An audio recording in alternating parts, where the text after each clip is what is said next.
The state of Illinois lost 101,000 residents in 2020 and another 122,000 in 2021, in addition to losing billions in net income. Perhaps my guest today, though, Stephanie Trussell, Republican Lieutenant Governor candidate for Darren Bailey, can help us understand why the mass exodus and what we can do about it. So, Stephanie, thank you so much for joining the show today. It is my pleasure to be here. Let's get right down to it. Okay. Why the mass exodus in the state of Illinois? Why are people leaving at such alarming rates?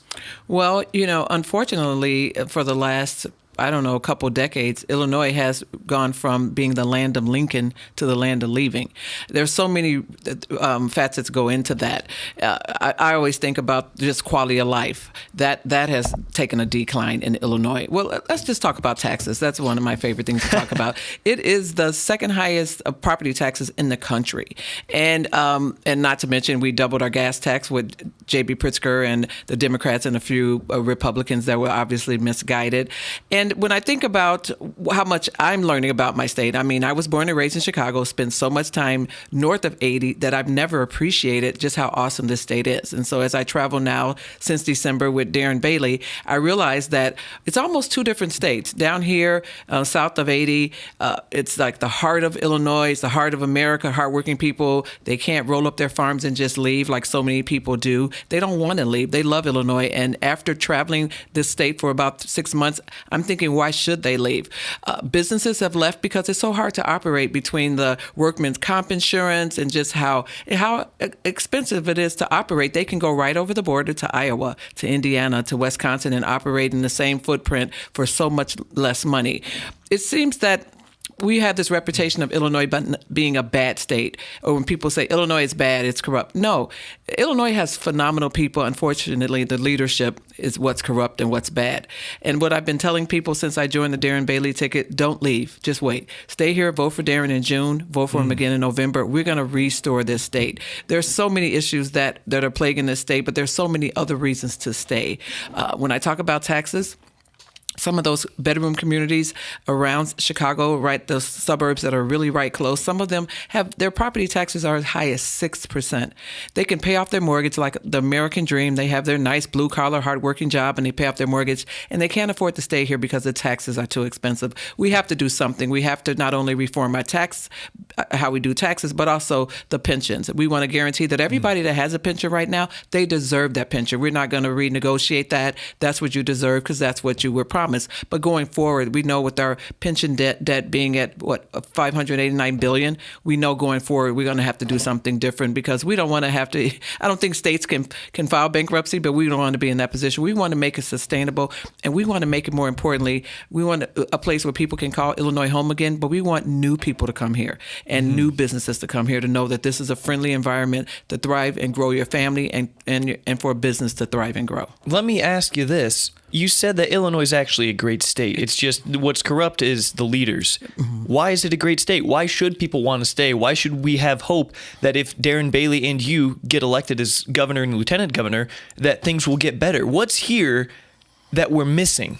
Well, again, guilty of being born and raised and spent most of my time north of 80. And now that I'm traveling, I'm going to these tiny towns. I'm going to these counties where people are just eager to tell me about the history of these towns and in these counties. And I learned that Pana, P-A-N-A, used to provide all the roses for the Rose Parade. And it just kind of struck me. So sunny California had to depend on Illinois for all the roses. That means the Rose Parade. Rose Parade. That means that our soil is so rich, and it's obviously a great place. And now that those greenhouses sit empty, I was not too far from there. We were in a truck museum that used to provide all the skis and the toboggans for the Olympics. It's like Illinois has turned into a museum of what used to be, and we've had those resources. And let's bring them back. Let's make it a place where people cannot wait to come here, and that's what's so great. I'm just learning for the first time exactly why people are staying here to fight. Now we get why so many people left because they couldn't afford to, or they just felt like, why should I stay here and fight? Because there's no hope. The politicians, the leaders are doing the same thing over and over again. Nothing's going to change. Now, I'll confess that we can't compete with sunny Florida. I get why people move there. But so many people are moving to Indiana. They're moving to Wisconsin and Minnesota, which is even colder. Or they're moving to other Midwest states because they love the Midwest, but they can't afford to stay here. Darren Bailey has a solid platform to restore Illinois, to make people feel like, okay, there's hope. And yes, we've got some issues. Chicago has it's kind of a reputation of being corrupt, and we made some changes, some choices when it comes to electing the same type of people but expecting different results. And this was so exciting right now, in my opinion, about being a Republican at this time. Leadership in the Republican Party for the last few years hasn't been the best at vetting candidates, the best at actually putting candidates in position to face Democrats. So many seats across this wonderful state would go uncontested. They wouldn't even try to put a Republican in there. Mm-hmm. As a result of what happened in 2020, as a result of how J.B. Pritzker has ruled this state like a king over the last couple of years, so many people are stepping up and saying, I've never even voted in a primary. I don't even pay attention. But not only am I registered to vote and eager, I'm running for a PC. I'm running for state rep. I'm running for state senate. So many people feel called to get up and do something, as if to say, if not now, when? If not me, who? And so that's what's very encouraging. And right now, when you think about the House of Representatives in Illinois, 73 to 45, and I was taught by nuns, and the nuns taught me that that's an improper fraction. 73 Democrats to 45 Republicans. We got to do something about that. As they love to brag, they don't even need the Republicans to show up and vote. They need 60 votes. They don't need us. And we have to make sure we're putting people in office that want to go down to Springfield and turn over some tables, that want to make a change, and they're just not showing up to take a paycheck knowing that, I can't do anything about it. We're in the super duper minority, and I am so confident that come November, things are going to change in Springfield. Mm-hmm. So you briefly spoke there. You mentioned that you went to a Catholic school, or yes. at least you were taught by nuns. Yes. Let's take a step back and talk about you before we talk about these big subjects. So you're a black woman. Mm-hmm. You grew up in West Side Chicago on the West Side, to a mother who was 17 when she had you. Mm-hmm. Now, I don't know if I'm the first person to tell you this, but typically people from similar upbringings do not wind up to be conservative Republicans. Why are you one? It's so funny. People will say to me, well, you grew up on the West Side. How could you be a Republican? And I just remind them, have you been to the West Side lately? The Democrats have ruled our city since the 30s. And when I grew up on the West Side, I would proudly tell everybody, I'm from the West Side. We had clean streets. I went to private school, but my friends, my peers all went to several public schools that were in our neighborhood. I could take my McDonald's check and walk 4 blocks and spend my money in my community, and the same stores that were downtown Chicago were accessible to me by walking. And now fast forward, I grew up there in the 60s and 70s. Now it's unrecognizable to me that the Democrat Party has not only ruled, but they've ruined that my place where I grew up. The booming retail district on Madison and Pulaski was just a great place where you could do everything. And now I had to take my mom to her best friend's funeral. We're driving through that same intersection, and the only people making money are the drug dealers. And they're not standing on the corner anymore. They're standing in the street. And I'm thinking, I close my eyes and I'm just trying to remember what it used to be like. I was very fortunate that my mom got pregnant with me when she was 16, but someone told her that she needed to invest in her children. She was very fortunate to move into an apartment where the landlord sent her kids to Catholic school. Here's my mom. She had me as barely 17, my sister 2 years later. And when she moved into this apartment building, the woman said, you should send your kids to Catholic school. And my mom, being a single mom, she said, I can't afford it. And the landlord said to her, hey, if you're late with the rent once in a while, I don't care. You need to invest in your children. So we walked to the Catholic school with our landlord's kids every day down Keeler, and we were very fortunate. I went to Catholic school from 2nd grade through high school. My sister, for high school, she went to Whitney Young, which was a nice little savings for my mom. But I appreciate the access to having an education that I did. I mean, my mom sacrificed, and actually my senior year, she came to me and said, look, I really can't afford to pay the tuition for you anymore. But because I got a job at 15 at McDonald's, and I used to spend my money on like Calvin Klein jeans and stuff like that. But that senior year, I happily would work hard at McDonald's, go to the currency exchange. I didn't have a bank account, and I cash my check and I get a money order to pay for my tuition. It was very important to me to finish my education at the school that I started. And it wasn't even like a big deal to me. I wasn't crying about it like, I can't buy as many Calvin Klein jeans. It was no question that I was going to use my money to pay for my tuition. And so being raised in that kind of environment where my mom made such a sacrifice, she drove old cars. I mean, we didn't have a lot of wonderful things. My mom worked for a good for Salvation Army before, so a lot of times in the retail, she would buy a lot of our clothes from Salvation Army. She'd get, and I would be embarrassed when someone would compliment, "Nice jeans, where'd you get them?"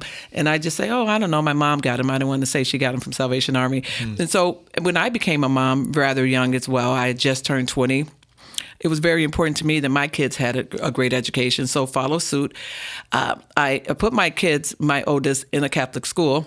Then my daughter, too, I just thought about it, had both of them in one second grade, one in kindergarten. And then the Archdiocese closed our school across the street from our apartment.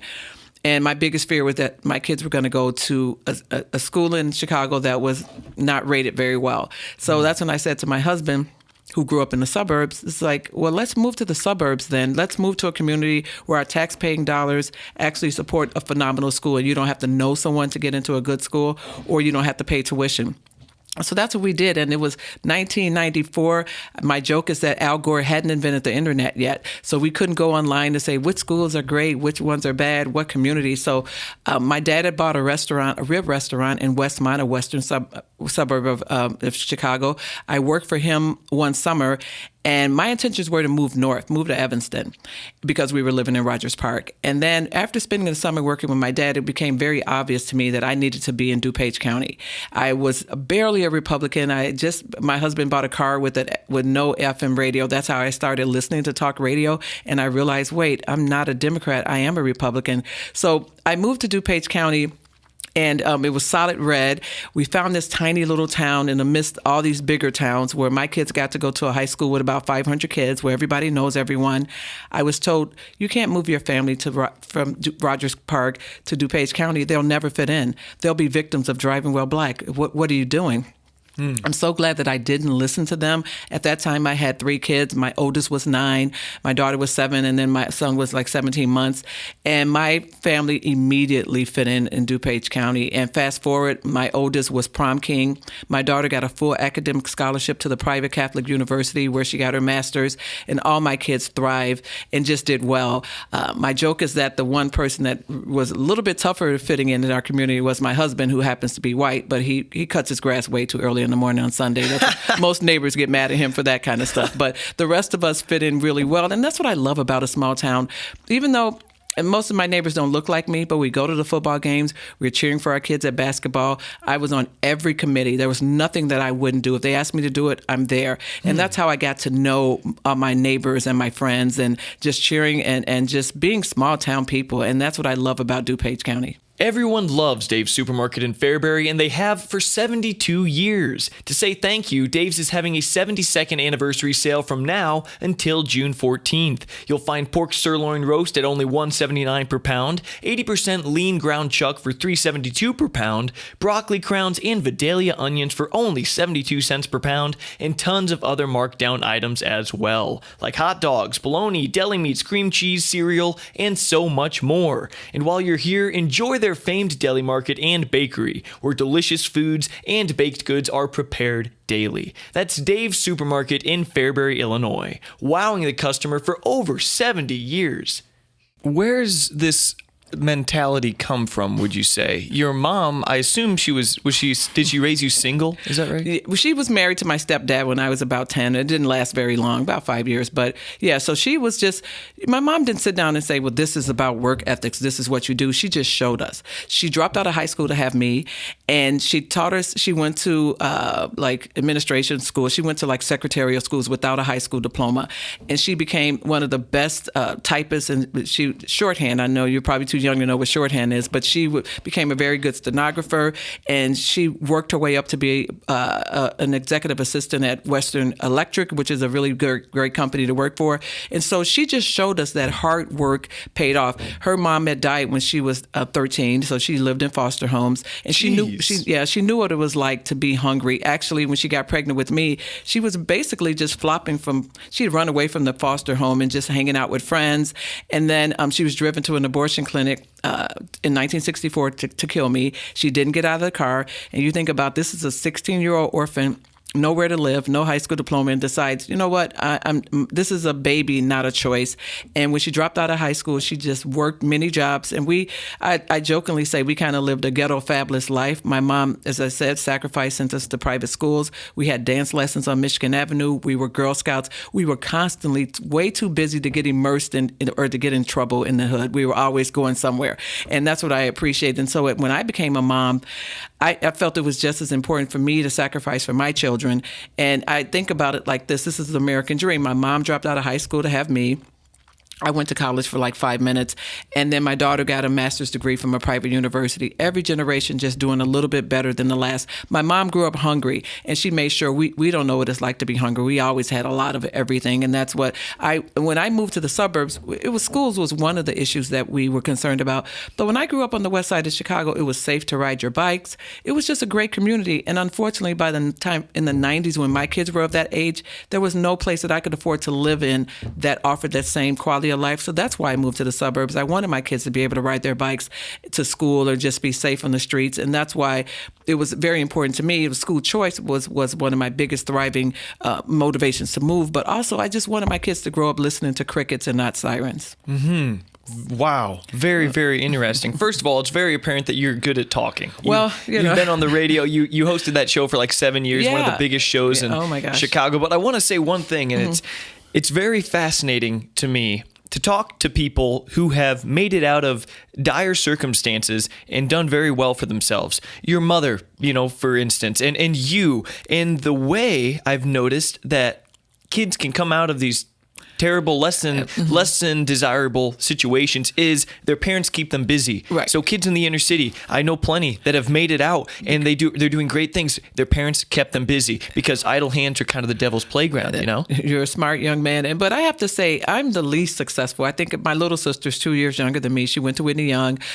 She got married young, and she had a set of twins, but she always stayed in college. She got her master's degree, graduated cum laude. So I always feel like I'm kind of the stay-at-home mom, and she's the professional mom. So my mother is very fortunate that all of us went off to college, whether we finished or not. My little brother went off as well. And so that's why I think it's pretty cool that even though she didn't even finish high school, she did eventually get her GED in 2014. And we were so proud of her that she went back. And she's actually completed a few years of college until COVID hit and it became too hard for her to go.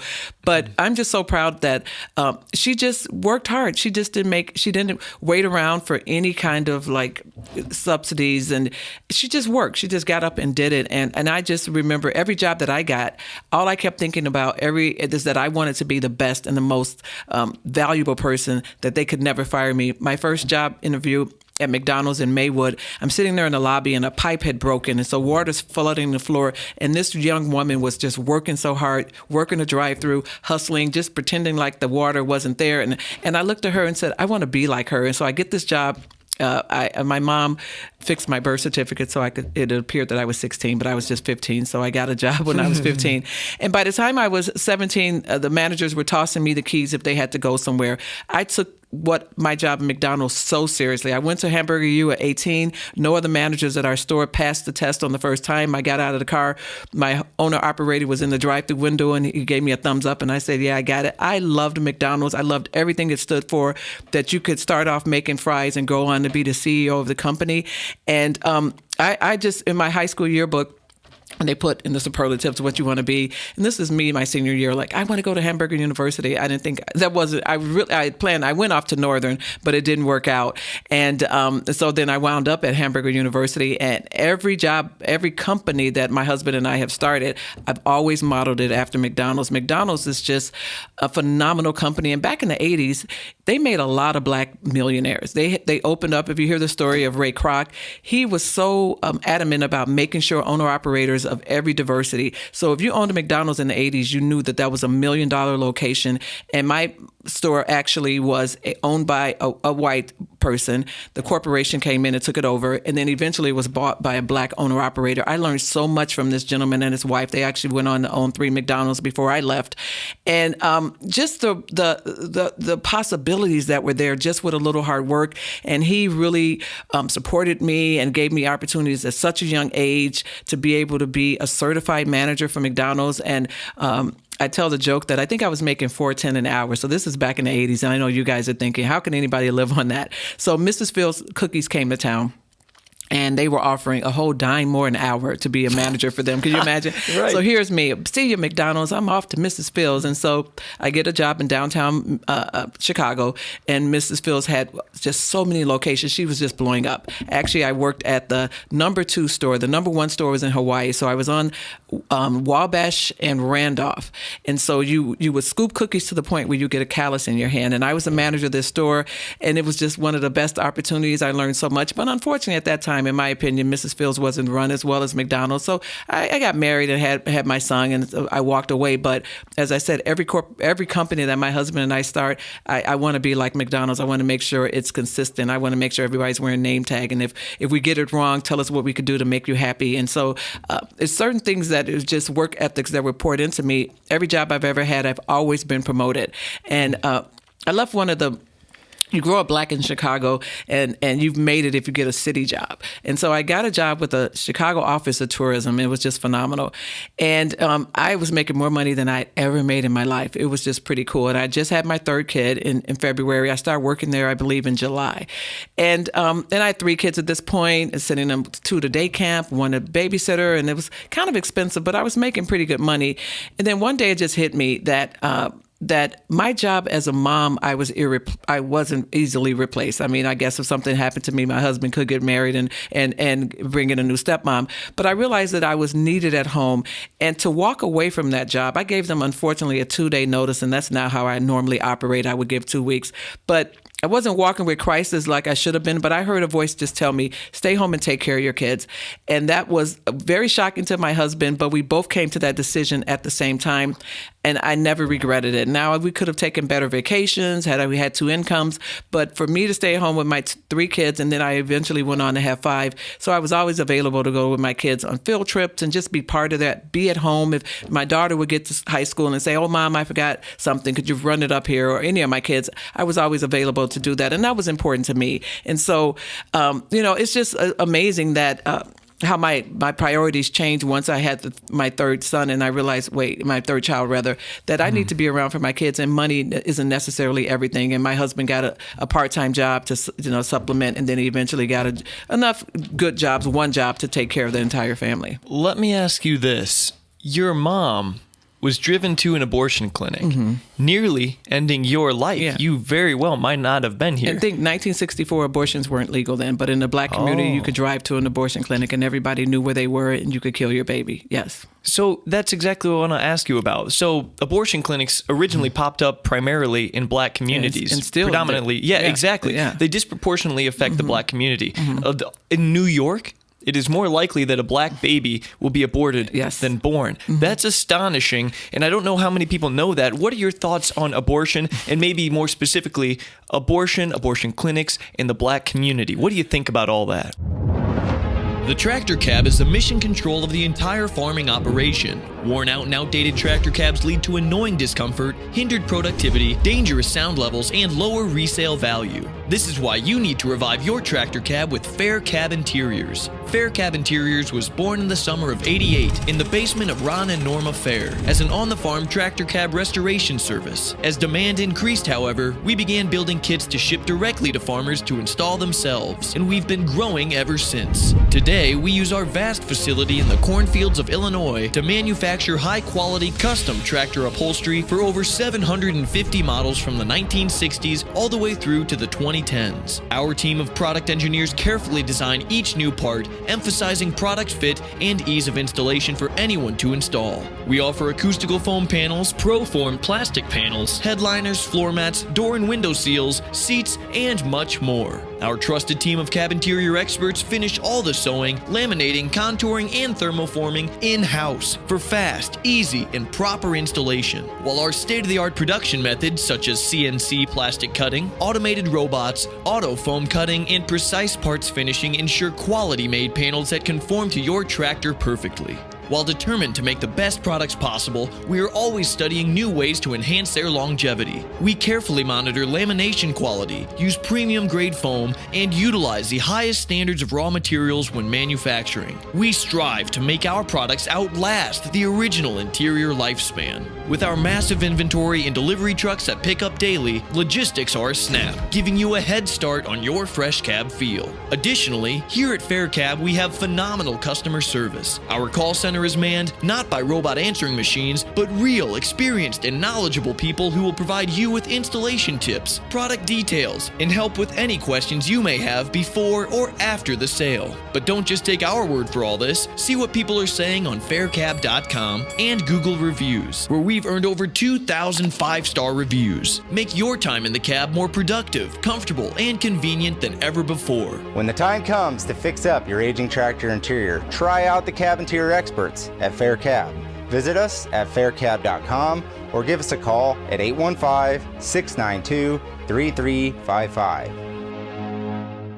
Well, being on the radio for 7 years, I thought it was important that I listened to Black Talk Radio. I didn't want to operate in a vacuum. Black Talk Radio, yeah, could you... It's the urban station in Chicago. They have the biggest urban station. They're on iHeartRadio. So I became obsessed. Still to this day, I listen to them 7 days a week just to see about their perspective and where they're coming from. Now, they will tell you every day how disproportionately Black people get speeding tickets or biking tickets, but they don't talk about how disproportionately we're killed in abortion clinics. That's the most violent place in the community, in the Black community, is the abortion clinic. And so the fact that a 16-year-old orphan like my mom, who had nowhere to live, decided not to get out of a car and give me a chance. And I think had abortions been legal, she would have gone into a Planned Parenthood clinic. Some nice woman sitting behind a desk would have said, "Regina, you're an orphan.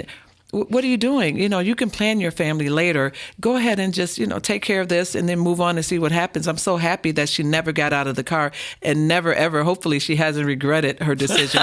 We fight politically, right. But, I love my mom. She taught me so much. So that's why I'm so passionate about abortion when it comes to the Black community.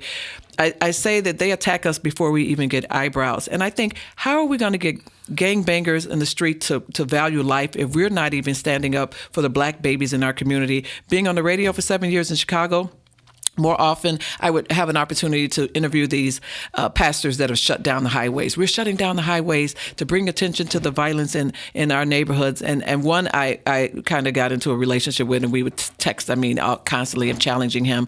And I would say, well, if you want to address the violence in our neighborhood, why don't you protest in front of that abortion clinic that's 4 blocks from your church? We have to start appreciating and just valuing life the most innocent. I'm in the most innocent form. And I live in the suburbs. There are a couple abortion clinics near me. I've had the opportunity, 40 Days for Life. I carol in front of the abortion clinics. I don't like having to go to an abortion clinic, but I go and just meet the best people. And last October was the first time that I was completely unemployed. So I had enough time to commit to not just one day, but I went weekly. And just to be there, and I'm watching in a neighborhood where I don't know what the percentage of Black people in DuPage County now, but disproportionately there'll always be more Blacks going into that abortion clinic, and it would break my heart if I saw a man and a woman going in, and I'm not a trained street minister, a sidewalk minister, but I would just say, please protect your baby. Be a father, step up, and just trying to get them not to go in and just to get it. I'm so fortunate for the last few years I've gone to the Right to Life March in January in Chicago. It's cold, but it's always sunny and beautiful.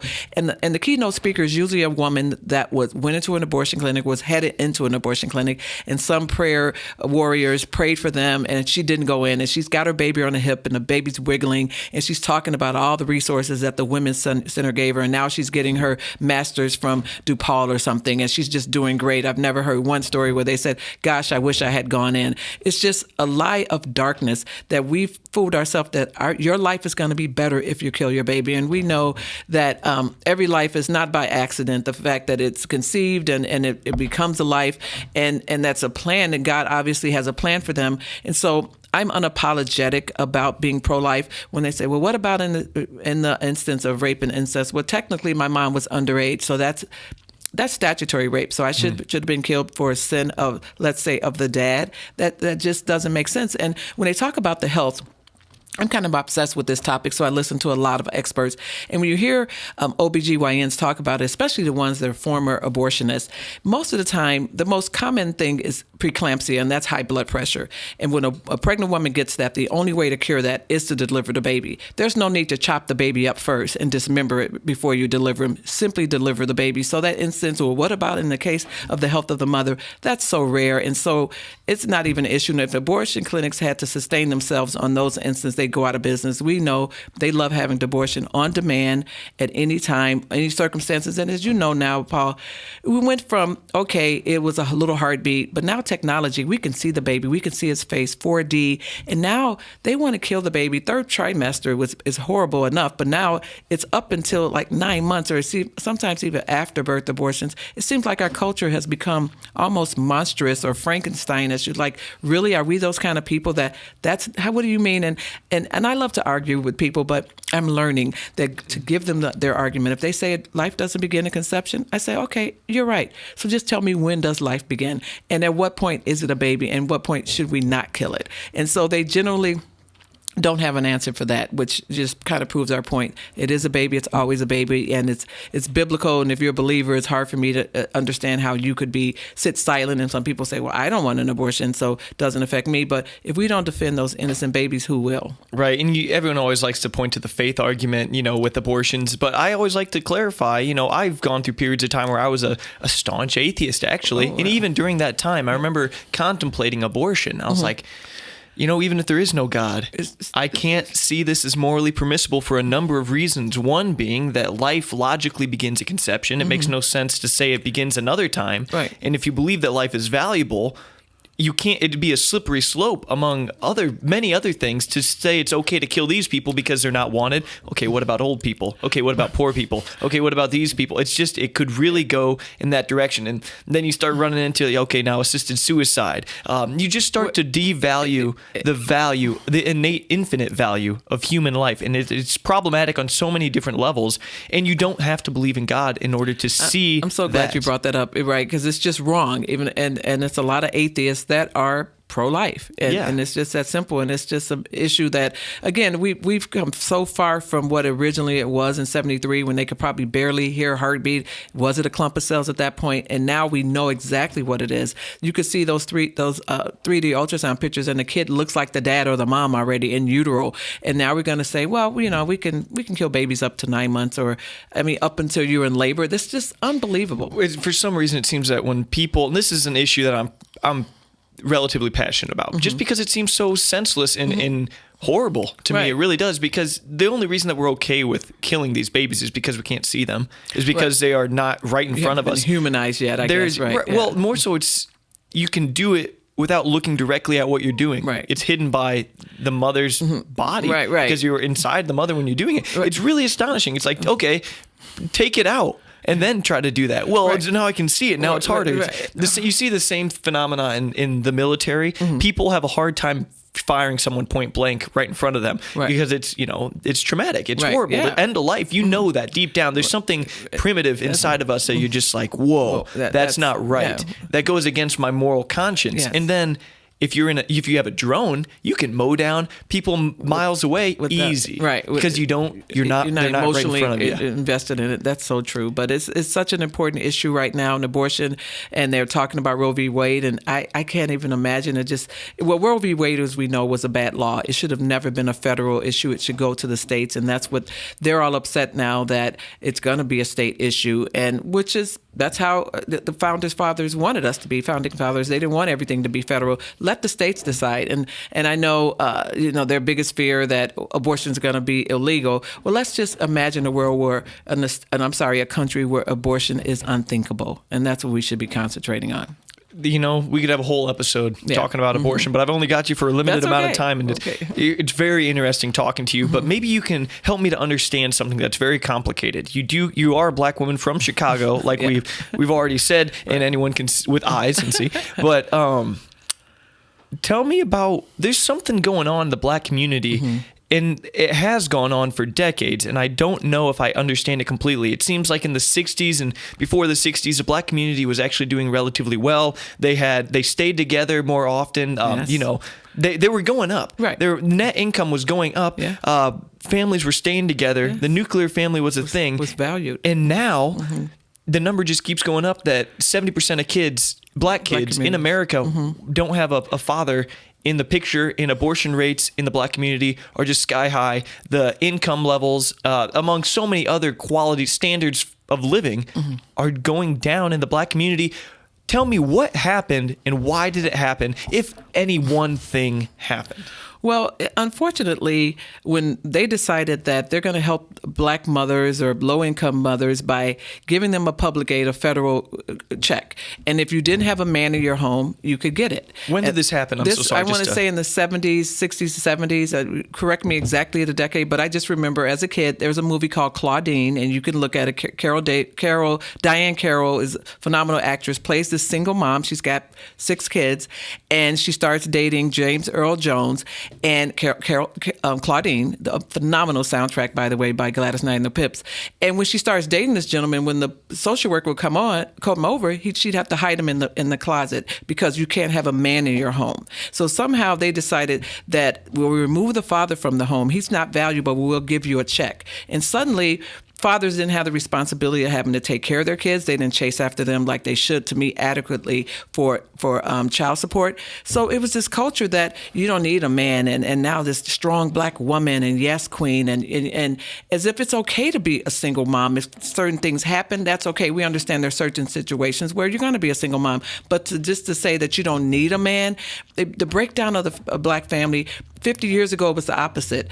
At one point, blacks had a higher percentage of intact families than whites did at some point. That's how we were. Even coming from slavery, we valued family and we got it. Suddenly, fast forward 50 years, it's the opposite. And we know how God created humans in the first place, how he decided that humans could reproduce, is that when 2 people come together.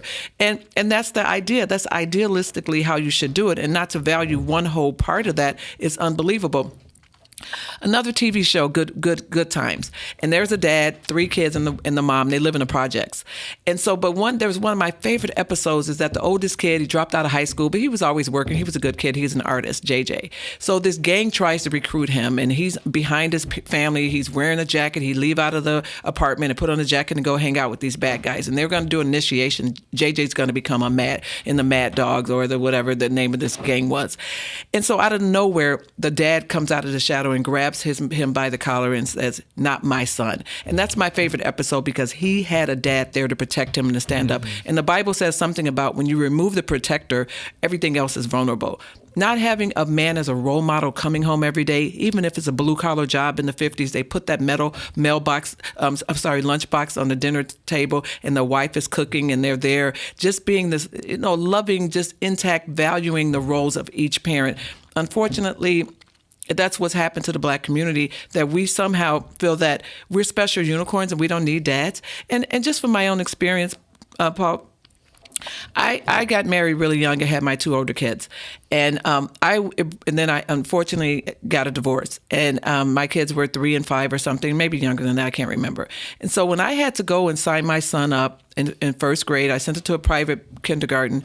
I had to sign him up in first grade at a public school. I stood in line and I was crying because I felt like I let my son down because my mom sent us to private school, but I was a single mom. I couldn't afford it. The moment I got remarried and I was with my husband, 2 incomes made all the difference. All of a sudden, I could afford to put my kids in Catholic school, and I felt redeemed, like, yes, yes, yes. And then eventually, I decided to stay home, but I still had that income, and we realized what was important in our lives. Just having 2 incomes or 2 people in the family, when one can go out and chase the dollar and the other one can take care of the kids, it would make such a difference in the disparity in income. They always talk about black and lower income. Well, if we had 2 parent, intact, loving homes, that makes all the difference. And so that's something that's the culture where I sometimes say it's almost like the culture is broken. And again, my mom was a single mom for a long time. I was a single mom for a few years. I don't put single moms down at all, but when we're out planning or just thinking that this is just a way of life and that's okay, we need strong role models. If you think about it, if you're a 10-year-old kid single mom, you live in the black community sometimes, and the only strong role models you see are gangbangers. They're like holding court and everybody respects them. And they'll say to a little 10-year-old, hey, buddy, you want to run this package over there for me? I'll give you a couple bucks and you can buy your own Nikes and you don't have to rely on your mom and you can get I'll make sure you're taken care of. Then all of a sudden, this guy is who you're looking up to. And we need some people. And we have a lot of phenomenal role models and community leaders in the black community, but they're not getting the attention that they need, that they should be getting. And we just need to encourage people. I would love for Jesse Jackson to come out one day and say, hey guys, we need to get back to the business of it being intact, loving families. And Dr. Walter E. Williams, who passed away a few years ago, a phenomenal economist, one of my role models I got to interview on the radio. He has this plan. He's like, stay in school, graduate from high school, get a job and keep a job, get married and stay married, and don't have kids until you're married. And that's how you break the cycle of poverty. It's really simple. How you will find yourself in a successful position in the eyes of society. Yep. If you do those three things, yep. 90% of the time plus, you're going to find yourself in a position that's great. Yeah. It is so interesting because, the numbers say it all. The number one biggest predictor of whether or not you'll live a life of poverty as an adult, if you look at children, the number one predictor of whether or not they'll live a life of poverty as an adult is if they had two parents in the household or not. If they had one, they're significantly more likely to grow up in a life of poverty, and it's no mystery why. Psychologically speaking, financially speaking, socially speaking, everything, especially if they have a son, and that son has no positive male role model to look up to, a father specifically, because he will find one. And who are the role models? That's such a good point. He will find one. And you think about even prisons. Statistically, people in prison are more likely to come from broken homes. Fairbury Furniture is Central Illinois' premier furniture store. This family-owned business offers a vast selection of premium furniture items from all of your favorite brands, including Sealy, Best Home Furnishings, Leather Italia, Tempur-Pedic, and Ashley, just to name a few. And right next door to their gorgeous 7,000 square foot furniture showroom, you will find the Fairbury Furniture Mattress Store, home to all of the latest and greatest mattresses in any and all sizes. Also inside Fairbury Furniture is the popular WC Market, a beloved shop that offers an ever-changing selection of unique gifts and fashionable home decor. So make your home interior beautiful, comfortable, stylish, and delightful when you shop at Fairbury's own Fairbury Furniture. Come on down to Fairbury Furniture, where the furniture rocks. That's across race and economics and everything else. That's just how it is. And that's unfortunate that we're just not valuing. And I'm thinking about, as a lieutenant governor, what the platform would be. And I'm getting advice from other people that have been in positions of power, and they're talking about, well, it's got to support women. And I'm like, how about we support families? How about we support fathers and say it's okay to say that men are okay? It's almost as if, unfortunately, the woke culture is that toxic male masculinity. I don't know. I like masculine men. I'm just crazy like that, and they're okay. And I don't want to be a man like that. And I love the fact that my son. I remember the first time my oldest. When I just realized how much, even though my husband came into our lives when Julian was 4, but he's been his dad ever since then. And something happened when my son's wife got laid off just because she got fired abruptly. And Julian's first thought was, he was working full time. They had a home. He's like, I got to go get another job. He's just like his dad, just like my husband taught him, just to work hard, take care of your family, put them first. And he's so much, because he had a role model that taught him how to do everything. When something would happen, okay, Julian, let's change this tire. Let's show you how to do this. And we didn't have a lot of money. We drove a lot of old cars. And Julian learned how to hustle alongside my husband. And I just get it, that's stuff that I couldn't teach him. When people say, well, do you like the White Sox or the Cubs? And I joke that I love the White Sox because my middle son loves them, because my husband taught him about sports. I didn't grow up in a home with a man that even cared about sports. We didn't have, that's a silly thing. So some women do care about sports, but I think about so many things that I missed out on as a result of not growing up in a home with a dad, and that I just didn't learn that kind of stuff or whatever. And now my kids are fortunate that they have a dad and they have a role model to show them, and hopefully show my daughter this is the kind of man that I want, because her dad was always there for her. Now, you're speaking a lot about the black community. It's obvious you want the absolute best for the community, this demographic. Democrats speak an awful lot about this demographic, and they say that they are the key for their thriving and their even survival in some cases. They love the black community. They will tell you how much they love the black community. Right. So tell me, what do Republicans need to step it up, and how and maybe should politics, government agencies, Republicans, Democrats, legislation, how should we go about helping the black community? Or is help maybe the wrong word? What do you think should be done in order for the black community to do a lot better? I'm stumbling over my words here because I don't exactly know how to articulate it, but you know what I'm saying. I know exactly what you're saying. And the Democrats have been helping us for so long. And then we say, okay, we scream, uncle, stop helping us, because they're not helping us. They tell us that they care about the black community. But in a city like Chicago, where they've ruled the city since the 30s, all these programs that are meant to help us end up hobbling us. And again, removing the father from the home. And what the Republicans have been guilty of, and I can't speak across the country, but here in Illinois, especially in Chicagoland, we've kind of said, well, the Democrats own that demographic. It's no sense of us going into the South Side, the West Side, because they're never going to vote for us, because the Democrats have sewn up that vote. And I've always been so passionate. 7 years on the radio, 50,000 watts. I love having Democrats in my studio. I love sharing the Republican platform, because this party was literally the party that started to free the slaves. And somehow the messaging got mixed up, where the Democrats have claimed to be the heroes of black people, and they were the ones that Jim Crowed us. They were the ones that fought a civil war 4 years to keep us enslaved. And so suddenly we're having to defend, being a Republican in this packaging. Immediately, I was afraid to come out of the closet as a Republican, because you just don't have black Republicans, especially in Chicago. When I finally had the courage to come out, I was called a racist, a sellout to my community. And so what I'm excited about the Republicans finally, as a result of President Trump as well, who said, what do you have to lose? And so many more black people voted for the Republican Party in 2020 as a result of Donald Trump. He was a promise keeper. Unemployment numbers were low in the black community. Everybody across the board did better under President Trump.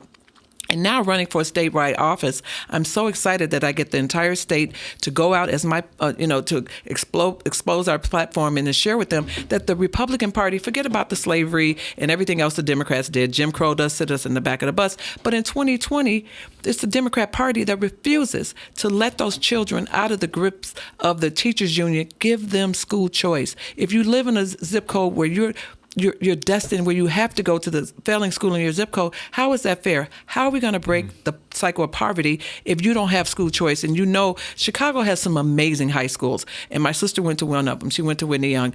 It's a great school, but unfortunately, it's hard to get into Whitney Young, where they want you to be academically great. But just to get in, to have the access to it, why can't all the neighborhoods have a school similar to Whitney Young and all the other schools like that? And so the teachers union will never, ever support school choice, and I don't understand that. So what the Republicans need to do is to differentiate themselves, a stark difference. This is what the Democrats are offering you, and this is what the Republicans are offering you: freedom, limited government, school choice, and so many wonderful things. And not this dependency, making big gov you depend on, as Rush Limbaugh used to say, from cradle to grave. And you know what? They say, well, Republicans are selfish and they don't want to help people. We love social service agencies that give you a temporary hand up. But if you're moving into the same housing complex that your grandmother lived in, something went wrong. Because I think about my mom, who was orphaned at 13, dropped out of high school. I didn't finish college, but my daughter has a master's degree from a private university. That's just every generation doing a little bit better than the last. It's so interesting. First of all, we'll come back to the school choice thing. I do want to ask you more about that and have you elaborate on that. And I want to ask you as well, why do the black people in the inner cities, why do they continue to vote Democrat despite them? It's kind of shooting themselves in the foot. But also, darn it. Oh, what was I going to ask? There's too many things here. I was trying to. That's okay. Understand. Well, we'll go ahead and start with. Why do they keep voting Democrat if you believe that? A lot of times, as I said before, the Republican Party has been guilty, not even inviting them to the dance, haven't even come to the communities and says, "Hey, vote for us, give us a chance. This is our platform." And they just assume, they just kind of surrender and say, "Well, they'll never vote for us." And there's so many people that, as the last few years, that are just coming out of the closet as black conservatives, and there's so many that we can name and that now everybody knows who they are. They're unapologetic and they're fearless. And it's easy for me to be a conservative. I'm a crazy old grandma living in the suburbs. What inspires me are black young people that are on campuses that are out of the closet, and they're out there telling them the message, saying that, look, this is the party of freedom. This is the party that wants to get out of your way. Yes, we'll help you. And they love to say that, again, Republicans, I love to hear this in the Black community. They'll say, if a Republican's in office, all of our programs will stop, and then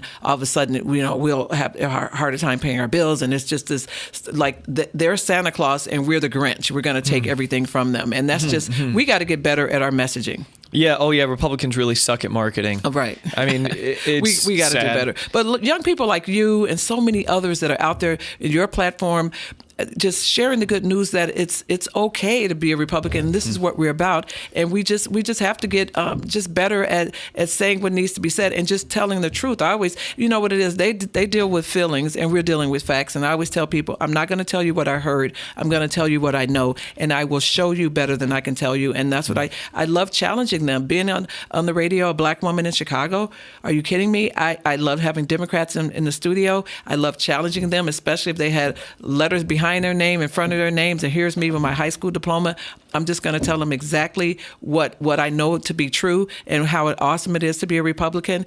And I just love that. As a result, I don't know how many hearts and minds I changed as a result of debating with them, but they knew I could hold my own because, again, I'm just going to deal with facts. And so, and being on the campaign trail with Darren, it's phenomenal. Here's this Southern farmer resonating with the Chicago people, and so many people that I had friendships with, even though we fought and debated on social media and on the radio. They're calling me, they're texting me, they're like, Stephanie, I want to help. What can we do? Even behind the scenes, just give me advice on talking points and what I should say. And give me advice. Here's a forum over here. You should go there and you get to address XYZ. I love that. Because as tired as we are about things that here in Illinois, down in Southern Illinois, up in the collar counties, they're tired of it too. And they know the only way we're going to change Illinois, the only way we're going to restore Illinois is that we have to vote for someone different in June, and we have to vote for that same person in November, because J.B. Pritzker does not deserve another 4 years ruling this state. It's unbelievable. And as you mentioned, the numbers of people that have fled the state, come November 9th, God forbid we wake up and that man's still our governor.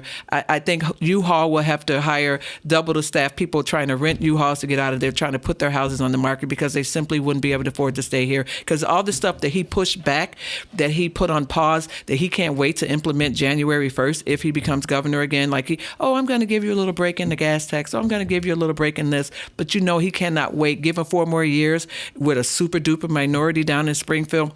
This state will be unrecognizable. Mm-hmm. And I do want to clarify before we move on, to everyone watching, although, I'm talking to you, you're conservative Republican. This isn't a strictly conservative Republican podcast. No, I have people, and I have mixed that's ideas, how I was. of course. I love having I think it's kind of boring if I just only talk to Republicans when I had a radio show. Exactly. It was just a thrill of mine. It's like, yay, I'm getting some Democrats in, and a lot of time I was almost kind of like the spider come into my web and let's just do this. But we nobody ever left with hurt feelings, and we just kind of just enjoyed having an exchange of ideas. And exactly. I used to enjoy that on social media. And when Trump was president, they loved to get up in the morning, couldn't wait for me to post something so they could just hop on my page and debate. Suddenly, when Joe Biden moved to the White House, they suddenly don't want to debate anymore because it's a little hard to debate with what's going on in our country and how quickly it declined and gases and everything. But I would prefer, my joke on the radio all the time, if I had a chance to have lunch with Rush Limbaugh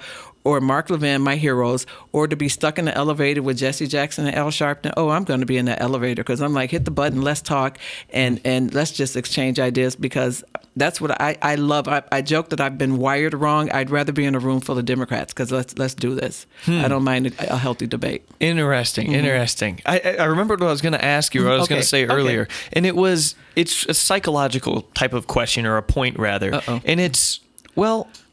From a psychological standpoint, you look at how you raise your kids, and if you help them too much, they become lazy. It's almost like you atrophy that muscle that helps them get up and do things for themselves. And then when you remove a sense of responsibility from any individual, they lose a sense of self-respect, of self-reliance. They kind of start to think, hey, I need this. They become dependent on a thing, and it's just problematic on so many levels. Are in the inner city communities that are obviously predominantly Black, are we funding them and rewarding them for not having a father in the picture still? What are we doing, and what would you like to see done from a legislative state standpoint? Well, again, being a Republican, they seem to label us with that. Again, you guys are the Grinch, trying to take away all these phenomenal programs. And I say that's what's so great about the heart of America. That's how we are. We want to help those that are doing well, but it should be temporary. It should be a temporary assistance. If you find yourself as a single mom and you need to get public assistance and food stamps, that's what they're there for. But once your kid all your kids are out of the house and they're in school full time, you need to be in a training program. You need to be somewhere at work, trying to kind of wean yourself so you can become less dependent. Because, those housing projects and places like that, it's great, but it's still restricting. You don't get to be everything you want to be because you're under these guidelines. So I would love for them to be in the mindset that, hey, maybe you go back to college, but if your kids are gone from 9 to 3 and you're sitting at home and you're getting assistance, let's talk about developing, giving you a skill or going back to school. That's what I would love to encourage them to do, that, because it should be a temporary assistance. It shouldn't be something that you're constantly dependent on. But Stephanie, isn't that just too hard? Isn't the loving thing to do? Let them continue, just getting that income coming in. Why make them do the training thing? Don't they have it hard enough? Well, you don't want to be dependent, as you said. And again, I can only go by the model of how I live. Every generation, and my mom I did a little bit better than her, and hopefully my kids are doing better than I am. And my kids, and when you said something about we take care of our kids and sometimes we do too much for them, I know that I was that kind of that helicopter mom, that hovering, and I did, if they forgot their lunch, I would take it up there, where I had friends would say, well, hey, they'll have to figure it out. And I know sometimes I worried about that, but at the same time, we were in a household where we were showing our children that even no matter what, hard work, and this is what you do, and if you want to do better, and we were the parents that paid for our kids' car insurance, and we bought them their first car, whereas a lot of people would have their kids do it, and I'm sure that's a benefit to that. So it's a fine line, but when it comes to the inner city, just to have the pride of something that's yours, and something that you don't have to fill out paperwork to qualify for. And I remember, because again, I was a single mom. A lot of my friends were single moms, and I remember one of my dear friends. She lived in a subsidized apartment. And then the day when she got such a great promotion, and suddenly she didn't need that anymore, it was hard, because all of a sudden she's got to pay real rent. But suddenly she was in her own apartment, 100% her steam, and then she bought her first home. And that's the kind of pride that no government program is going to provide that for you. And something else, one of my favorite radio hosts, when I think about the inner city and how Big Gov came in and decided to replace the dad. Big government, to me, is one of the worst landlords, and it's even a worse parent. Big Gov cannot read your kids a bedtime story at night, and that's what we need to think about, just forming those values, sitting at home, sitting around a dinner table, even if you're eating beans and franks. It's just something about having that intact, loving family that that they've got my back, and I go out in the world, and I just want to do better than my parents. I almost think that some people don't like the idea of the reformation of the nuclear family.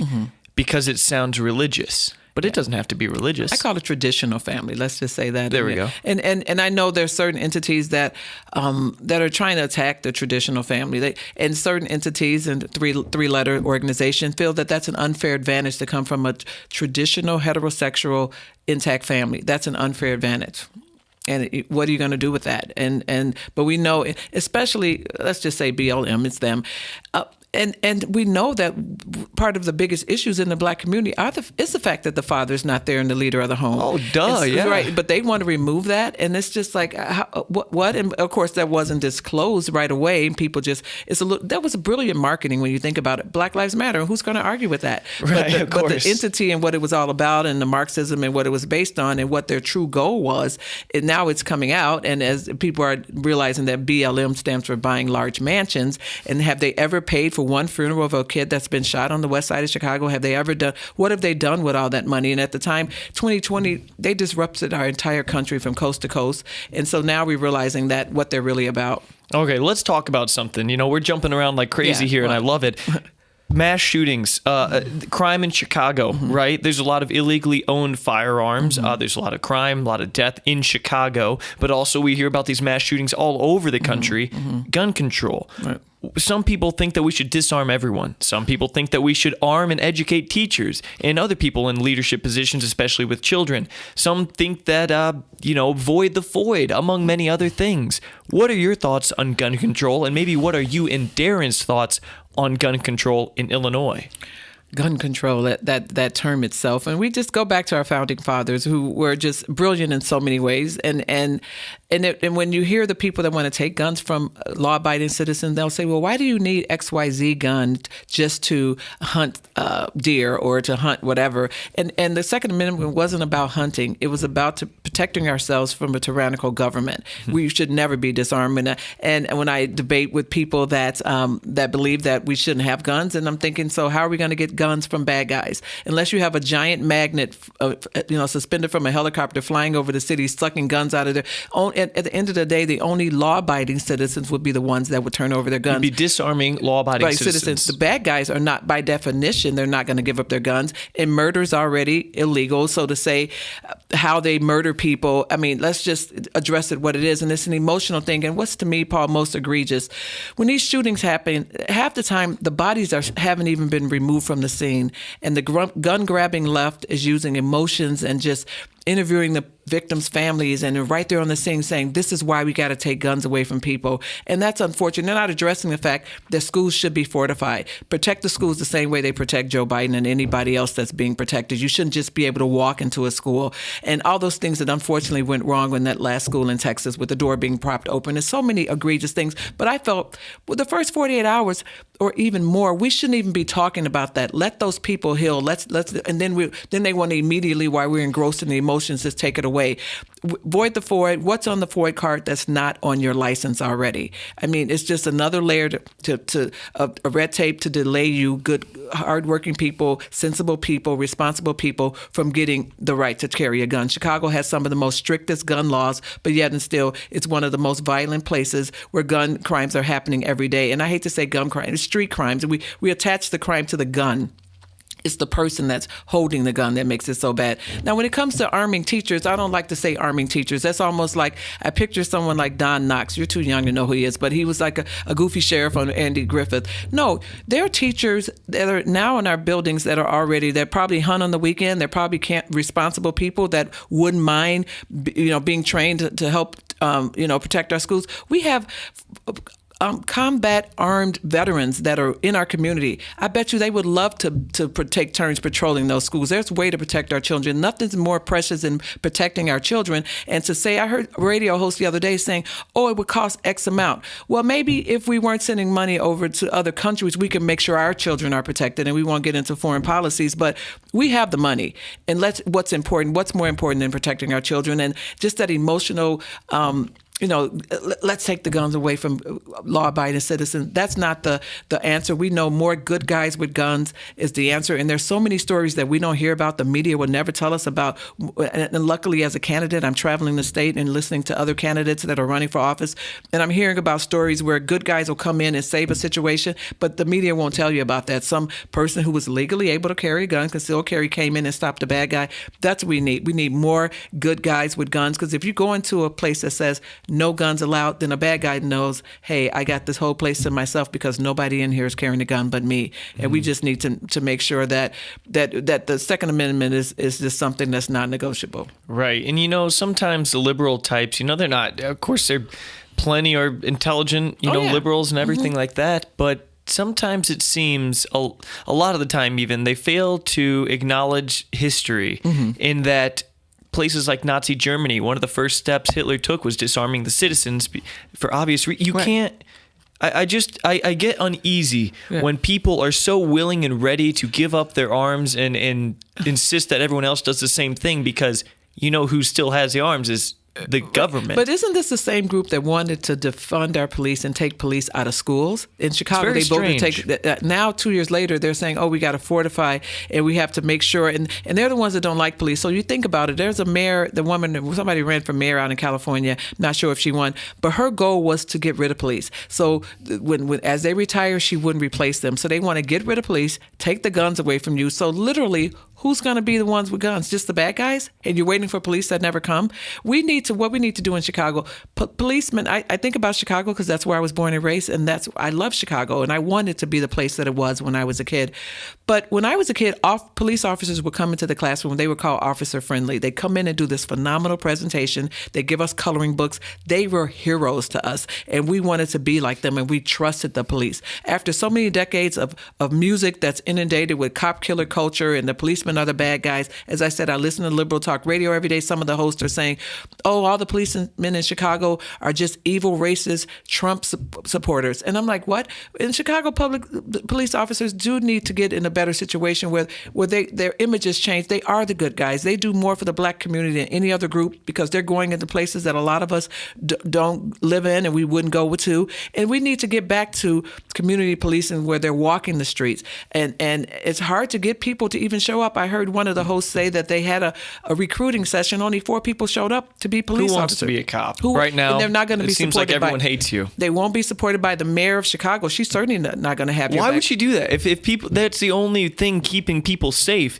is the police. Why would you do away with them? I really don't understand. I wish I could talk to a Democrat because maybe I can understand. You know what? The logic of it is just so hard. I always say God made me a Republican because I'm just too dumb to understand how you could, be the liberal logic. It just makes no sense. But we need to make policemen the heroes again at the end of the day. And you know what, Paul? We both know there's some bad police officers. We get that. Sure. We get rid of those police officers, but you don't throw out the whole bunch. At the end of the day, when they put on that badge, they put on that uniform, they're going out there with a target on their back in a lot of cases. These policemen being ambushed, not being respected. And so we need to make it a place where more police officers feel like, you know what, if I put on that uniform in Chicago and other places that aren't being respected, the mayor, the leadership, they're going to have my back. And that's what they don't have that feeling. And why would they want to be a police officer in Chicago? They could go out to they could come south of 80 and live where you guys down here living your best quality of life down here, and where they would actually feel respected. There seems to be this strange desire from young people, especially even a lot of young people in liberal arts colleges, for example. They almost want to tear down all sorts of establishments just for the sake of tearing it down because they believe it's all bad, so let's just tear it all down, including the stuff that's been fundamental in bringing about the quality of life that we enjoy. These include police forces. These include gender ideologies, the families. Why would you want to tear apart a family? It's so strange to me because like these are good things, Right. In tearing down things that you believe are bad, you just want to tear down everything. It's like anarchy. Just tear it all down. And it's just so weird, and I don't quite get it. I wish I did. Well, you're young. Maybe you can start going to places and colleges and talk to them. You're near a college town and just try to understand listen, it. even. Yeah, just try to get it. And it's so interesting. All these people that don't like police and they want to tear down the whole system almost like they're embarrassed that America's so phenomenal and they just don't want to accept that. Let's burn it all down and start from scratch. But I guarantee you, if anything were to happen, if somebody was breaking into their Prius, the first thing they do is call the police. It's so interesting. They're not going to call one of their fellow activists. The police, at the end of the day, again, if you're a bad police officer, you shouldn't be on the streets, and we need to get rid of them. But we need to support the good police officers and the whole idea that America was built. I've heard on the radio, host that'll say on the liberal station, they'll say, well, the police department wasn't even invented or created until they wanted to control runaway slaves. And so I'm like, okay, so before slavery became an issue and they freed the slaves, or they weren't free, they were runaway. So you're trying to tell me that white people don't commit crimes? I mean, they just say things like this and people don't go beyond doing a little research to finding out that that's not, like, the policemen were built on racist foundation. Their job was just to bring slaves back. And I'm like, and then I want to go a little bit further, bring slaves back to where? To southern United States, where the Democrat Party enslaved us. Okay, drop the mic, but I don't want to go that far. But yeah, it's just the misinformation is unbelievable. Very interesting.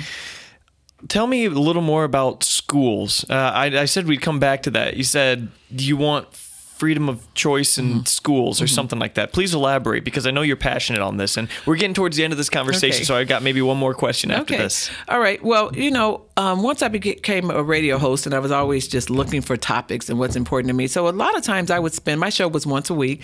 So I have the whole week to be a mom and all that, and a wife and help my husband, blah, blah, blah. But I would sit down and I would just spend time on the internet and Chicago Public School website, looking at schools, how they're rated, what's the proficiency in math, reading, English, and what's the graduation rate. And it would just infuriate me that these schools would have such a horrible graduation rate, and these kids do not have an option to pick a school. And as I said, my mom made a choice to pay tuition for us. I made a choice to pay tuition, and then when the school closed, I moved to the suburbs, my husband and I.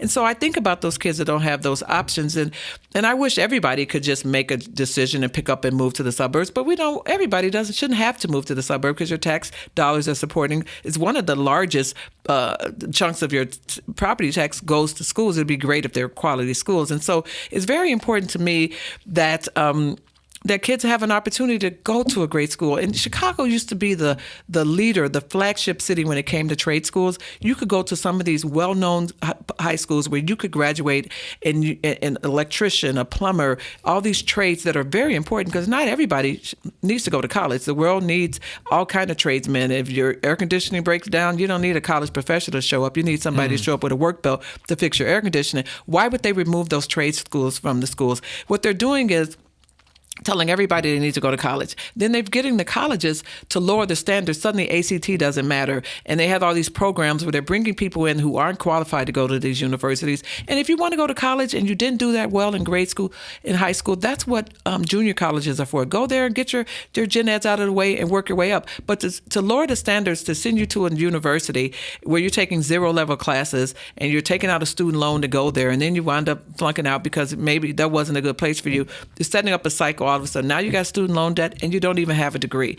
Let's encourage school choice, being able to pick what school you would want to go to. And let's just hold these schools accountable. And if we know we have these wonderful models in Chicago where they're educating kids, the graduation rate is phenomenal, let's work to make all the schools like that. And just to give people a chance to say, hey, I want to. Now, and again, I love Chicago Public Schools. I love that there are a lot of great teachers there. I'm not disrespecting them by any means. And there are a lot of kids that do very well, even in schools with low graduation rates. I'm not saying the whole thing is horrible, but we know, unfortunately, especially once Zooming came in, and how the numbers just go on wire points. And I hate to, it's a great organization, great policies, and they break down the numbers in places like Decatur and Peoria, where Black kids are 1 in 5 are even can read. I mean, the numbers are astonishing. To me, that's modern day slavery, when kids, especially disproportionately Black kids, are being hurt. Across the board, everybody is suffering as a result of Zoom, and numbers have gone down.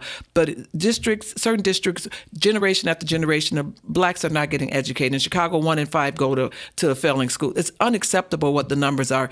So give them a chance, give them a choice. And the teachers union are just way too powerful. I can't say it enough how much I love teachers, but the unions have gotten out of control. And suddenly it doesn't seem to be all about educating the children as much as it is a jobs program for the teacher. And they get, and unfortunately, I get it that the unions advocate for the teachers, but I want to know who's going to advocate for the kids. Well, so what are you saying exactly with like kids and school choice? Like, say high schools. Are you trapped to a certain high school and going to a certain high school if you live in a particular district? And would you like to see that done away with? Would you like to see, if someone lives in this area of Normal, Illinois, maybe they could go to, instead of Bloomington High School, or if they lived in Bloomington, would you like to see them be able to go instead of to Bloomington High School only, maybe to Normal Community? Is it that type of thing? Would you like to see people be able to go to schools outside of their district? What exactly do you mean? I was thinking more or less in your district, like if you live in Chicago, that's one big district. It should be, I know in places like Minneapolis, Minnesota, they have open enrollment. So if you can get your kid to the school, because if you live in the area, obviously school buses would be involved. But if you don't live in the area and your kid gets into the school, if you get them there, they can go there.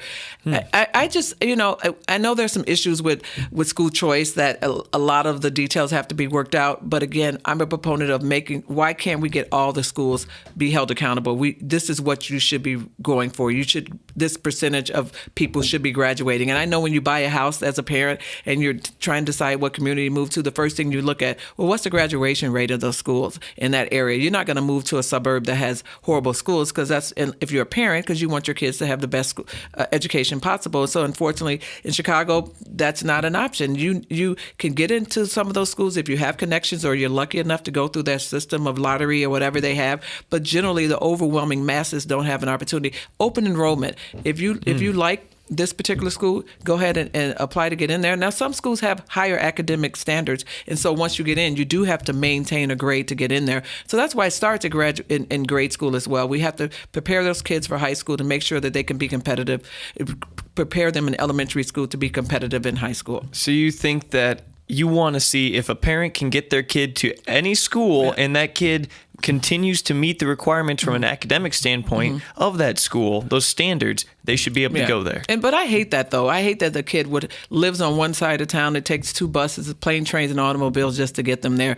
And there's a school down the street for them. Why can't that school be a quality school? I mean, there's a voucher program that was very successful in D.C. where these kids got to go to these private schools with their voucher, and they got to be, their counterparts were children of dignitaries, and they was very elite school, but they got to go there because the money followed the kids. There's so many different ways you can do that to make it just better. And again, if we want to break the cycle of poverty, we have to give children access to a quality education. And also maybe keep a family together. Wouldn't that be nice? And so you can have somebody, the mom's working, the dad's driving them to football or whatever. It's a lot easier. You know, I know one thing. When my kids became teenagers, I started thinking we might need a third parent because teenagers are crazy. And so having the 2 parents and somebody deciding that I'm going to take the lead on focusing on the kids while you go out and hustle and get the money, and however you work it out in your family, but to know that that there's a 2-parent loving home. And again, not disparaging anybody who's in a single parent. There are a lot of loving single parents that are doing what needs to be done. They're on top of their kids. But to know that we need to value that across all racial divides, that it's great to have a loving 2-parent family. It just, helps individuals in general, as we said. Old tweets, they come to get us all, myself included even. People want me to ask you about this, and it's, you've spoken openly on Twitter and on the radio about your disliking of President Trump. And apparently it's a big deal. People want you to like Trump, but let's just put it out there. I love Trump. Okay. Are you kidding me? So I was going to ask you, could you clarify your opinions and feelings on Trump in the past and now? Okay, it's so funny. December 13th in 2021, in my little town, I lovingly say it's the best kept secret in DuPage County, Darren Bailey made the announcement that I was his lieutenant governor. We revealed our beautiful bus with my face on the side of the bus, and we had 12 stops planned for 3 days. So we do the first announcement. We get on the bus. We're not even out of the parking lot, Paul. And so the trolls on Twitter, whatever, went back 6 years to that summer when I didn't like Trump. I wasn't alone as a Christian conservative that was hesitant of candidate Trump. It was hard, myself included, to enjoy his character or to, encourage his character or anything. It was just hard, things he would say as a Christian conservative. He came down that escalator. All we knew with Trump was that he hung out with a lot of Democrats. He was a very successful man from New York and, builder and everything else, whatever. And I used to watch Celebrity Apprentice and The Regular Apprentice. I was a fan of him as a reality show host. I thought what he did was amazing. But when he came down that escalator, I didn't think he was serious. I thought he was doing this just to promote himself. I had all these other reasons why I thought it was no way this guy was serious about being president, and he hung out with Democrats mostly. And so when he came down the escalator, my husband was all in. I was a Ted Cruz person. So the summer of 2016, once Ted Cruz dropped out of the primary and the only 2 options left were Hillary and Clinton and Donald Trump, I thought, I said repeatedly, I posted it, I tweeted, I cannot vote for this man. His values don't reflect my values. Oh my goodness. I was as the kids would say, I was in my feelings about what he said about Ted Cruz's dad on that last day doing that primary. And he was just not a nice person when it came to, being on, when you were in his, if he was going after you, he was going to go after you. And so one day, September 27th, 2016, I leave Bible study after I told the women that I'm not voting for Trump. There's a protest planned against Trump down in Bolingbrook. I want to go there as a radio host and just to cover this as a journalist, so to speak. But I said to the women in my Bible study, I'm going down, hey, but I'm not going to vote for Trump. These women closed their Bibles and leaned into me and talked about Franklin Graham and why I needed to vote for Trump, and evangelists were voting for Trump. And I was so arrogant. I hate Facebook Live, but I did one because that's how God works. I did a Facebook Live saying, I love those women, but I'm on my way down here. I can't vote for Trump, and whatever reasons I said. Within 30 minutes of getting to that protest, I was on the news screaming and yelling at protesters saying why we needed to vote for Trump. I still don't know how that happened, but I realized what was at stake, that suddenly that these people were not down there supporting Hillary. They were down there protesting a man who was running for president. And even though I didn't like him, he had every right to run for president. And when one thing that Trump was doing that nobody else was doing, he was talking about securing our borders. And that was so important. And so that there were a bunch of people down there arguing and protesting about opening our borders. And as a descendant of enslaved Americans, that the 13th, 14th, and 15th Amendment was written for people that are descendants of slaves and not for other people coming here illegally. I got upset about that. And I realized that it was very important that Hillary Clinton not be our president. I drove home from that protest a Trumper, never looked back. I love President Trump. I could go on and on. I have more Trump. I have a drawer devoted to Trump gear. I have more Trump hats than anybody on the planet. I got it. And once he became president, he became a promise keeper. I love Trump. So the people that wanted to attack me, they went back 6 years. What's interesting, when they went back, and I don't know how you do that, how you search on Twitter, but they literally had to go through Facebook, just thousands of comments of me just loving on some Trump. So I didn't like him in 2016. I repented. I changed my mind. I was wrong. My husband's been right about 3 times in our marriage, and that was one of the times that he was right. That's hilarious. Okay, well, hey, we're about to wrap this thing up. One more little thing here. I just wanted to mention it. A lot of people in the area are getting mailers and have gotten mailers about, smears against Jesse Sullivan, about Darren Bailey and you guys' campaign and everything, saying he actually doesn't stand with Trump. Apparently, Richard Irvin's behind this. I'll just go ahead and say, yeah. Well, really? So apparently, it's not a secret then. Are you kidding? I get treated to those as well. I already have one waiting for me when we get home. He's got a new 4-page mailer that it looks like a legitimate newspaper. But everybody gets those if you're a registered Republican. So thoughts on Richard Irvin? What's he doing? Do you think Darren Bailey has a good shot? You and Darren have a good shot at winning this whole thing. We have a good shot. Okay, I like the confidence. You know what? Hey. Though it's refreshing to hear that, because I've talked to a lot of Republicans running for a variety of different offices, and some of them they're like, there's a very slim chance. So I love the confidence that you have. Then. I didn't get into this race. I didn't join with Darren Bailey thinking that we might have a chance. Darren Bailey and his wife have put in the work. They've crisscrossed this state more times than I can even imagine. I joined in December. For the last 6 months, I've been crisscrossing the state with them too. His values, who he is. He was on the school board for 17 years, became a state rep, then he became a state senator. 2 years ago, when all these other people that weren't even thinking about running for governor, he stood up to J.B. Pritzker. He sued J.B. Pritzker. Because of him, my son Reagan and my granddaughter Sadie don't have to wear a mask in school. So we were having a great, primary campaign. All the other lieutenant governors and we were friends. They've either been in my home for dinner, or they've been on my show. I worked with Kathleen Murphy, with Jeannie Ives. I mean, we go to places and we were united that we're going to fire J.B. Pritzker, even though you're on the Ray Biden ticket or you're on whatever. All of a sudden, a Democrat enters our race with millions of dollars to spare. Instead of just talking about, again, who the enemy is, J.B. Pritzker, and what he's done to our state, this ticket, Richard Irvin's ticket, decided to go personal in attacking Darren Bailey's character as well as Jesse Sullivan's. It is just unbelievable the amount of mail that they're able to send out, because it's shiny and it's glossy, and people that aren't engaged think, well, it's got to be true, or well, how would they say these things? But it's just not true, and it's unfortunate that they can't focus on the issues. They could say, well, Senator Bailey voted XYZ on this particular bill. Let's drag him for that. Or Stephanie said this on her radio show. Let's drag her for that. But just to say that I'm a never Trumper is ridiculous, and that he won't even answer that question. Isn't that interesting? He sent out thousands of mailers saying that that Darren doesn't like Trump and I don't like Trump. But if you sit down, if you had him in this seat, Paul, and you said to him, did you vote for Trump? His answer is, well, that's what J.B. Pritzker wants us to focus on and trying to divide us. No. Answer the question, did you vote for Trump? And if you didn't, hey, I tell everybody, I'm an old lady. I was a Democrat. I voted for Bill Clinton one time. And then when I knew better, I did better. All I can tell people is that don't be fooled by the shiny mailers. Do your research. It's unfortunate that the Republican Party is divided like it is right now. I just wish we could run the kind of race where we're talking about the issues and we're not just lying to people. And I would love, you know who I would love to see debate? I would love to see Mayor Richard Irvin debate candidate Richard Irvin, because they're very different. How he governed and his record and how it stands into what he's saying now. He was all into Black Lives Matter, and now suddenly all lives matter, you know. And you know what? Hey, we repent, we change. Maybe he didn't vote for President Trump. That's okay. I want to hear your come to Jesus story. Just tell us how you became suddenly you love Trump, or do you love Trump? Because you don't really say it. Your mailers just tell you who doesn't love Trump. I wish that, I thought we were better than the Democrats. I expect that from Democrats, but to drag each other, to do what they're doing, and they want us to reunite on June 29th. That's what they keep saying. We got to unite on June 29th.